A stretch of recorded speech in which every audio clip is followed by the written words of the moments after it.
স্বাভাবিক সময়ে চিকিৎসা, শিক্ষা, ব্যবসা ও দর্শনীয় স্থান ভ্রমণে চুয়াডাঙ্গার দর্শনা জয়নগর আন্তর্জাতিক ইমিগ্রেশন চেকপোস্ট দিয়ে প্রতিদিন ভারতে যেতেন ঢাকাসহ আশপাশের ১৫ জেলার ২,০০০-এর বেশি মানুষ।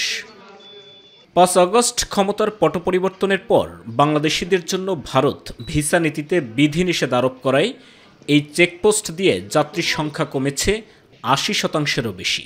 জয়নগর ইমিগ্রেশন পরিসংখ্যান অনুযায়ী চলতি বছরের ১ জানুয়ারি থেকে ১৮ অক্টোবর পর্যন্ত আগমন ও বহির্গমন মিলিয়ে ৪৪,২০৫ জন যাত্রী যাতায়াত করেছেন এই চেকপোস্ট দিয়ে। আর ২০২৪ সালে যাতায়াত করেছিলেন ২,৯৬,৪৯৫ জন, যা আগের বছরের তুলনায় প্রায় ৮০% কম। ভিসার সমস্যা নাকি ভিসা পাইছিলাম না, পাইছি আবার।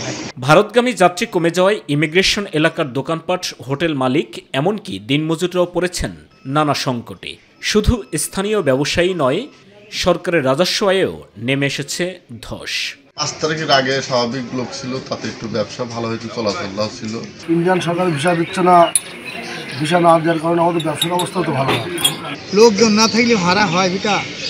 শুল্ক বিভাগের তথ্য বলছে ২০২৪ সালের এই চেকপোস্ট থেকে রাজস্ব আদায় হয়েছিল ১৪,১২,৭২,০০০ টাকা, কিন্তু চলতি বছরের সেপ্টেম্বর পর্যন্ত আদায় হয়েছে মাত্র ৩,৬২,২৯,৫০০ টাকা।